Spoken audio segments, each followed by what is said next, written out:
আসন্ন জাতীয় সংসদ নির্বাচনকে ঘিরে ব্যাপক প্রস্তুতি নিচ্ছে দেশের অন্যতম রাজনৈতিক দল বিএনপি।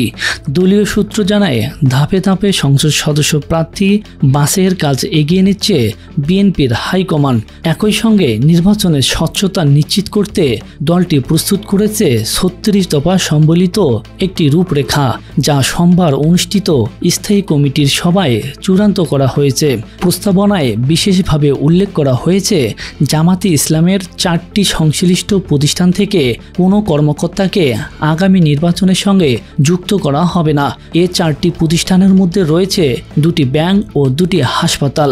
এছাড়া শিক্ষা প্রতিষ্ঠানের নতুন কমিটি গঠন না করারও পরামর্শ রয়েছে এই প্রস্তাবনায়। বিএনপির শীর্ষ এক নেতা বলেছেন, বিতর্কিত 3টি নির্বাচন 2014, 2018 ও 24 সালে যুক্ত থাকা প্রশ্নবিদ্ধ কর্মকর্তাদেরও এবার এই নির্বাচনী কাজে সম্পৃক্ত না করার প্রস্তাব দেওয়া হয়েছে।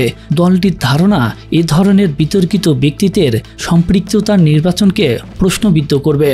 রূপরেখায় আরও বলা হয়েছে, অন্তর্বর্তী সরকারের কিছু উপদেষ্টার কার্যক্রম, প্রশাসনিক রদবদল ও সাম্প্রতিক রাজনৈতিক পরিস্থিতি বিবেচনা করেই এই প্রস্তাবনা প্রণয়ন করা হয়েছে।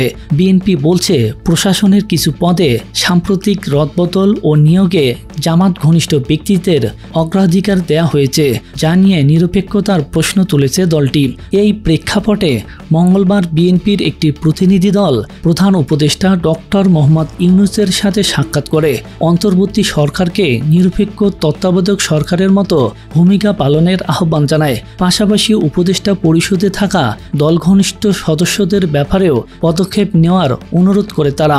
আগামীতে বিএনপি তাদের ৩৬ দফা প্রস্তাবনা নিয়ে প্রধান নির্বাচন কমিশনারের সাথে আনুষ্ঠানিক আলোচনা করবে বলে নিশ্চিত করেছে দলটির নীতি নির্ধারণী সূত্র।